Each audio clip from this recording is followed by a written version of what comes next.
ये हिंदी। हाँ, थोड़ा भी आप चूक गए एक अर्थ का अनर्थ हो जाता है, बहुत तकलीफ हो जाती है। मैं मेरा जो ससुराल है वो मध्य प्रदेश का है।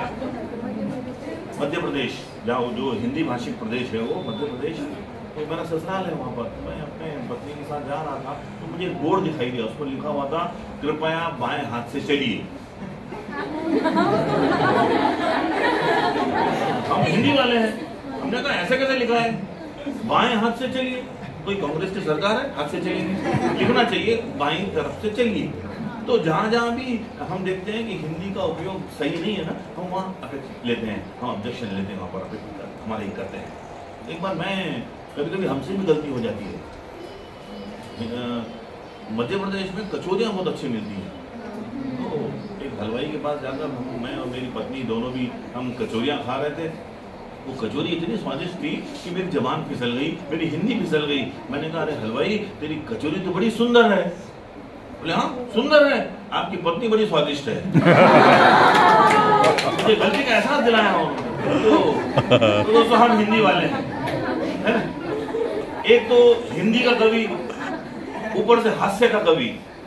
तो मैं आपको बता दूं कि हंसना इस पृथ्वी पर केवल इंसान ही एक ऐसा जानवर है जो हंस सकता है। आपने कभी किसी गधे को हंसते हुए नहीं देखा? देखा है? यदि देखा भी हो तो समझ जाइए वो गधा धीरे धीरे इंसान हो रहा है। और यदि कोई इंसान होने के पश्चात भी हंसता नहीं है तो समझ जाइए वो धीरे धीरे। आप सब लोग हंस रहे हैं, मैं गंभीर हूं। मतलब इसका गलत मत निकालिए, क्योंकि जो हंसते हैं वो पुरुष होते हैं और जो हंसाते हैं वो महापुरुष होते हैं।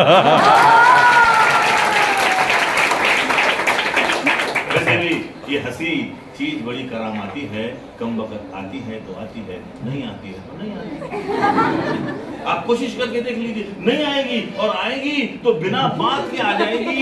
ये हंसी अपना सिकंजा कुछ ऐसे कसती है, ये हंसी अपना सिकंजा कुछ ऐसे कसती है, नाक और मुंह बंद कर दो तो आदमी की तोंद हंसती है।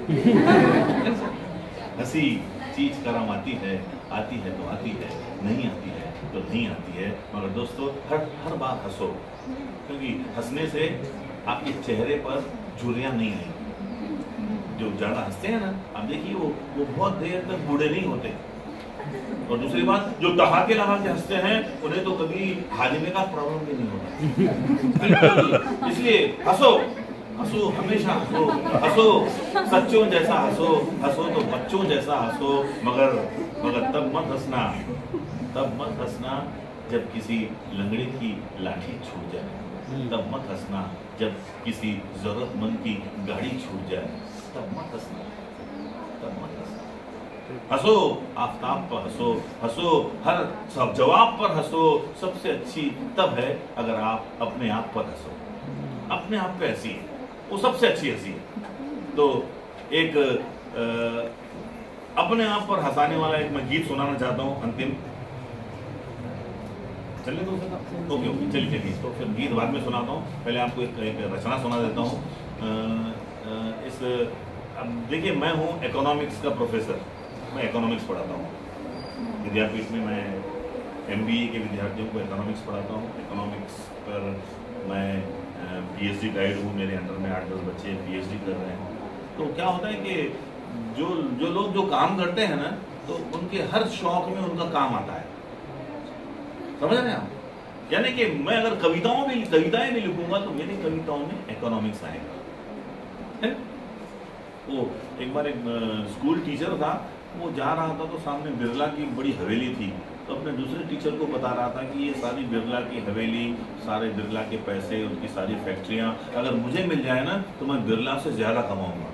तो बोले ज्यादा कैसे कमाएगा? बोले ये सब मिलेगा और 3 ट्यूशन भी तो लूंगा। तो आदमी जो काम करता है ना, उस काम को कभी छोड़ता नहीं है। तो मेरी कविता है, उसमें इकोनॉमिक्स है।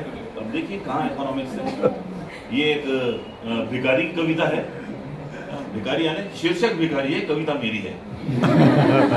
जहाँ ज्यादा समझदार लोग हर बात से किसी को कह दी जी। तो हुआ यूं कि सवेरे सवेरे पास आकर मेरे भिखारी बोला, बाबूजी चाय पीऊंगा। मैंने कहा पी। बोला पैसे नहीं है। मैंने कहा मत पी। चाय पीना कोई जरूरी है? चाय पीना कोई जरूरी है या मोरारजी देसाई की तरह कोई मजबूरी है?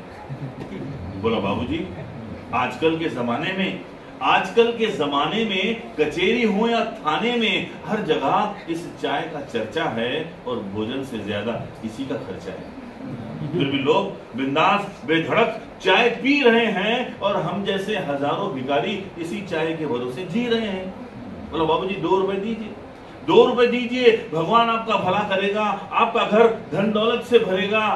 हमने कहा धन्यवाद, भगवान पे भरोसा है तो उससे सीधे संपर्क साध। मुझे बीच में क्यों लेता है?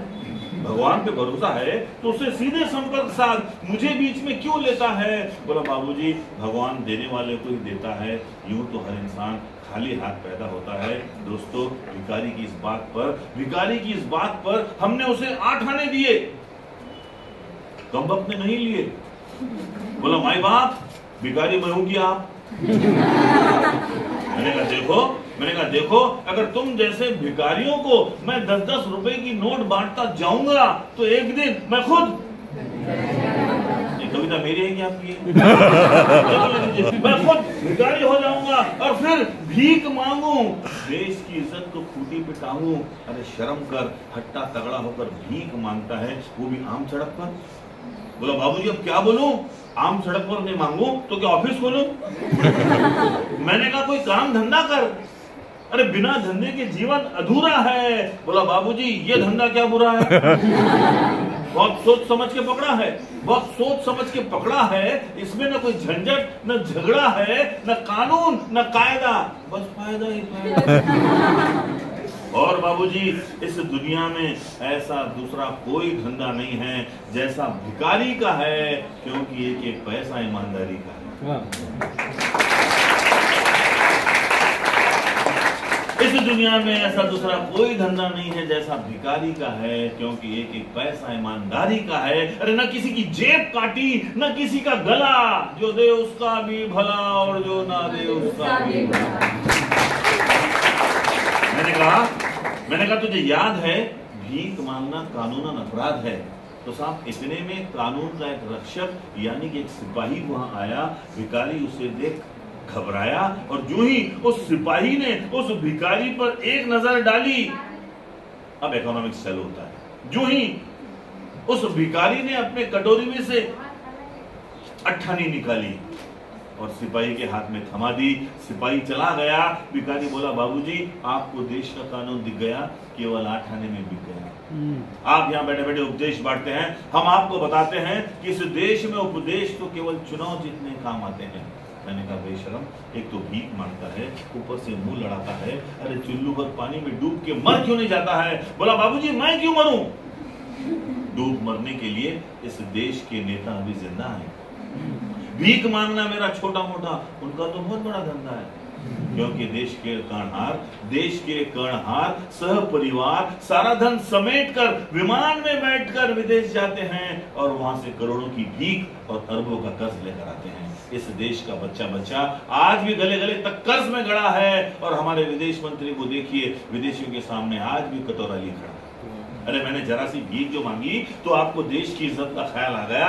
दोस्तों भिखारी की बात सुनकर मेरे दिल में भूचाल आ गया, मेरे आंखों के सामने अंधेरा छाने लगा और वो भिखारी नहीं, आज का हिंदुस्तान नजर आने लगा। आज का हिंदुस्तान